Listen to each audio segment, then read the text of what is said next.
សួស្តីfan ដែលគ្រប់គ្រង Honda Trim 2026ទាំងអស់គ្នាហ្នឹងហើយអញ្ចឹងចិត្តដល់ថ្ងៃចេញរូបរាងពិតរបស់វាបងប្អូនហ្នឹងហើយអញ្ចឹងបងប្អូនដែលចូលចិត្ត Honda Trim 2026ហ្នឹងហើយហើយរូបរាងនៅក្នុងវីដេអូនេះគឺមិនច្បាស់ការ 100% ទេបងប្អូនណាហ្នឹងហើយប៉ុន្តែចេញជាព័ត៌មានមកបានឲ្យដឹងថា Trim 2026គឺចេញនៅពាក់កណ្ដាលខែ9បងប្អូនណាហ្នឹងហើយអញ្ចឹងមិនដឹងថាវាមានរូបរាងយ៉ាងណាឲ្យពិតប្រាកដទេប៉ុន្តែមានព័ត៌មានបែកធ្លាយចេញមកគេបានបញ្ជាក់ថាវាមិនខុសអីឆ្នាំ2025ប៉ុន្មានទេហ្នឹងហើយគឺវាមានរូបរាងស្រដៀងគ្នាបងប្អូនណាហ្នឹងហើយតែវាគឺមានផុសទៅដោយពណ៌មាសអញ្ចឹងគឺវាមាន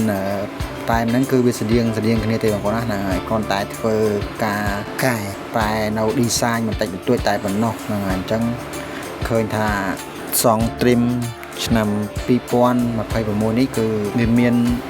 ការប្រើប្រាស់នៅពីរប្រភេទទី1នោះគឺប្រើប្រាស់នៅសោធម្មតាហើយទី2នោះគឺប្រើប្រាស់នៅ smart key ហ្នឹងហើយនេះគឺជាព័ត៌មានមួយមិនទាន់ច្បាស់ការប្រមាណទេអញ្ចឹងចាំ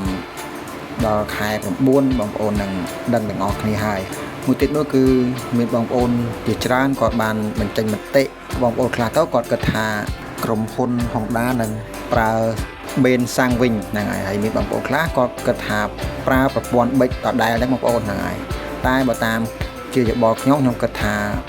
នៅតែប្រើប្រាស់ប្រព័ន្ធប៊ិចដដែលទេបងប្អូនណាហ្នឹងហើយព្រោះអីក្រុមហ៊ុនមិនអាចដើរថយក្រោយបានទេព្រោះអី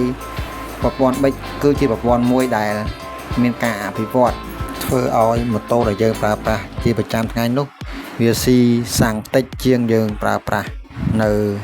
បេនសាំងចឹងណាបងប្អូនអញ្ចឹងទូទាំងពិភពលោកហើយដែលគេប្រើប្រាស់នៅប្រព័ន្ធប៊ិចនេះគឺឃើញថាវាប្រើប្រាស់ទៅមានការស៊ីសាំងតិចចឹងបងប្អូនហ្នឹងហើយអញ្ចឹងក្រុមហ៊ុនមិនអាច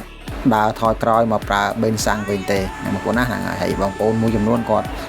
សង្ឃឹមថានឹងប្រើបេនសាំងវិញដើម្បីងាយស្រួលចឹងបងប្អូនហ្នឹងហើយ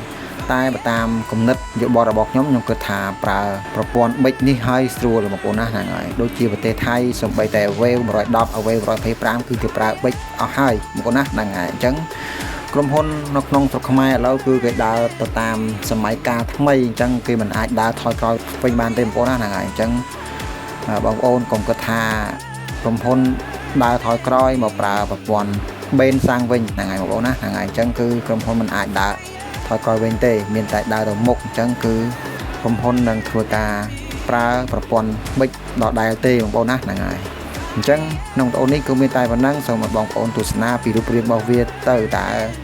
នៅក្នុងវីដេអូនេះតើរូបរាងមួយណាពិតប្រាកដដែលជា trim ឆ្នាំ2026ហ្នឹងហើយអញ្ចឹងសូមបងប្អូនទស្សនាលេងទៅហ្នឹងហើយអញ្ចឹងសូមជម្រាបលាទាំងអស់គ្នាបងប្អូនដែលគាំទ្រ